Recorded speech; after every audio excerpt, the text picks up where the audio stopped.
Hi there, everyone, and welcome to the Daily Gardener, and thank you for listening. I'm your host, Jennifer Ebling. It's January 20th. Today we celebrate the pardoned outlaw who donated the land for the Oxford Botanic Garden. We'll also learn about Carl Jr., Linnaeus' son, Linnaeus Filius, who surely felt some pressure growing up in his father's shadow. We'll hear one of my favorite letters from garden writer Elizabeth Lawrence. And we grow that garden library today with a delightful book of hope and grace for gardeners and for anyone, an excellent book for 2021. And then we'll wrap things up with the story of the first female botanist in America.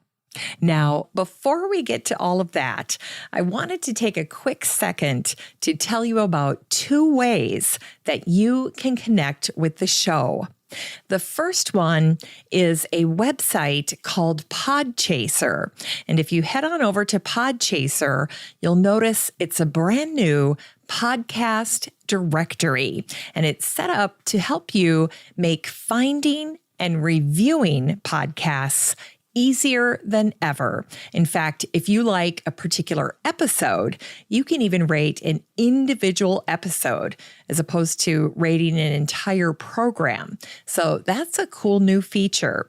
And you can find the Daily Gardener on Podchaser. And if you do, I would absolutely love it if you could take a few moments and leave a review for the show. Compared to so many other podcasts out there, I think the Daily Gardener has a little bit of catching up to do. I think we have about 10 reviews, and I'd like to see that number grow just a little bit more in the hopes that people who like botanical history, botanical literature, and just gardening in general can hopefully find the show. So if you love the show, I would really appreciate a review from you, and you can do that over at podchaser.com. Next, I'd like to encourage you to sign up for the Daily Gardener Friday newsletter. It's a fun little email that you can receive from me every Friday. And you know, it's a lovely way for me to connect with you, the listeners of the show. So I try to make the newsletter like you're getting a little note from a garden friend. I share what's going on in my garden world, along with fun ideas and products that I'm excited about, as well as many of the kind of things that I talk about on the show during the week, like botanical history and literature. So if you'd like to get a little garden note from me on Fridays, just head on over to the website for the show, thedailygardener.org, and sign up for the free Friday newsletter today. Here's today's curated news. Today's article was written by Lou Nichols over at her website, and it was her post called Jobs for January. And what I thought you'd appreciate about Lou's post is that she's in the garden every single day. And I know this because I follow her on Twitter, and she has magnificent garden posts. So I always appreciate hearing about what she's doing and seeing the amazing plant diversity that she is exposed to every single day.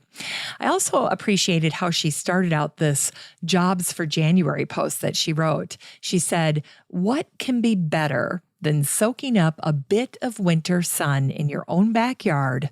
Here are a few things to do in January: wisteria and apple pruning, two excellent topics, and Lou is truly a master. She's a practicing master in the field, and you really can't beat that. She does this all the time. So if you'd like to check out Lou's wonderful post on Jobs for January, including her tips on how to prune wisteria and apples, just search for the word January in the Facebook group for the show, and Lou's post will pop right up. I always try to put all of these things in the Facebook group for the show, so they're very easy for you to track down down. They're just going to pop right up in your Facebook feed the next time you log on. And if you're not in the group, it's completely free and easy to join. So the next time you're on Facebook, just search for Daily Gardener Community, where you'd search for a friend and request to join. I'd love to meet you in the group. Here's today's brevities. Today is the anniversary of the death of Henry Danvers, the first Earl of Danby, who died on this day, January 20th, in 1643. In 1621, Henry founded the Oxford Botanic Garden, but planting didn't start until the 1640s. As a young man, Henry was an English soldier who was outlawed after killing a rival family's son. The Danvers and the Longs had feuded for generations. And along with his brother and a few friends, Henry ambushed Henry Long as he was dining at a tavern. And that's when Henry Danvers shot and killed Henry Long and became an outlaw. Now, after the shooting, Henry and his gang fled to France, where they honorably served in the French army. 4 years later, the King of France interceded on the men's behalf and secured a pardon for them. After returning to England, Henry regained favor for his service and ultimately became a Knight of the Garter and the lifelong governor of the Isle of Guernsey. Henry never married, but he created a lasting legacy for himself when he donated 5 acres of land to the University of Oxford. Henry had the flood-prone land along the river raised and enclosed with a high wall. The massive stone gateway to the garden was designed by a peer and a friend to Inigo Jones, a master mason named Nicholas Stone. I love that name. Nicholas Stone designed the stone arch. And that stone arch is known as the Danby Gateway, and it's inscribed with a Latin saying that says, "In honor of King Charles, for academic use and the general welfare, by the Earl of Danby, 1632. And today is the birthday of the Swedish naturalist Carl Linnaeus the Younger, the son of the great Carl Linnaeus, or Carl von Linné, who was born on this day, January 20th, in 1741. To distinguish him from his famous father, Carl Linnaeus the Younger was always referred to as Linnaeus Filius, Latin for Linnaeus the son. And so for botanical purposes, he's referred to with the abbreviation LF for Linnaeus Filius, if you ever encounter that. And there's an adorable story about what happened when Carl learned of his son's birth. He learned about it while he was away in Stockholm, and he wrote a letter straight away to his wife, Sarah Lisa. And here's what he said. "How excited I was when I received the news I had been longing for. I kiss the gracious hand of God that we have been blessed with a son. Take care to avoid changes of temperature and draughts, for carelessness of that sort might harm you. I remain, my dearest wife, your faithful husband, Carl Linnaeus." And then he puts in a little P.S. Greetings to my little Carl. When he was just 9 years old, Linnaeus Filius enrolled at the University of Uppsala and was taught by great botanists like Per Lafling, Daniel Solander, and Johann Peter Falk. And 11 years later, Linnaeus Filius backfilled his father's position as the chair of practical medicine at the university. But unfortunately, Linnaeus Filius was resented by his peers after favoritism played a role in the promotion. At the tender age of 22, Linnaeus Filius got the job without applying or defending a thesis. 20 years later, Linnaeus Filius was in the middle of a 2-year-long expedition through Europe. But when he reached London, he became ill and died from a stroke. He was just 42 years old. In Unearthed Words, today's words are from the gardener and garden writer Elizabeth Lawrence in a letter that she wrote to her sister Anne on this day, January 20th, in 1945. I can't imagine anything worse than a square of dogwoods back of the house. I thought your idea was that you wanted to clear that all out, except for the serviceberry, which is to one side, so you could look out of the kitchen window and up the mountainside instead of being hemmed in. If you want to put the dogwoods there, I would suggest putting them to the left side as you look up the mountainside in a group near the fence, and not so as to hide the prettiest view of the woods, to frame it if possible. If you keep the apple tree, you might have a seat under it. I don't know what you mean by spider lilies, but I'm sure that you won't hurt whatever they are if you take a big ball of earth and do not disturb the roots. The point is not to break them when they're growing. I feel sure that white pines will be the best and quickest screen for the pigsty. If you order any, be sure to have your holes all dug before they come. Dig 3 feet deep and 4 in diameter. And fill in with woods mold and put a good mulch of leaves over it. And if you have it where you can water, I think everyone would grow soon and make a screen. Be sure to write me before you do anything drastic. Bessie and I took a pan of rolls and went to have supper with your family last night. We had Blanche's walnuts for dessert, and Robert and I made Cleopatra's, not so good, somehow, as the ones we had at Christmas. I must put the puppy to bed before he chews up all the files of Gardening Illustrated. It's time to grow that garden library with today's book, All Along You Were Blooming, by Morgan Harper Nichols. This book came out in 2020, and the subtitle is Thoughts for Boundless Living.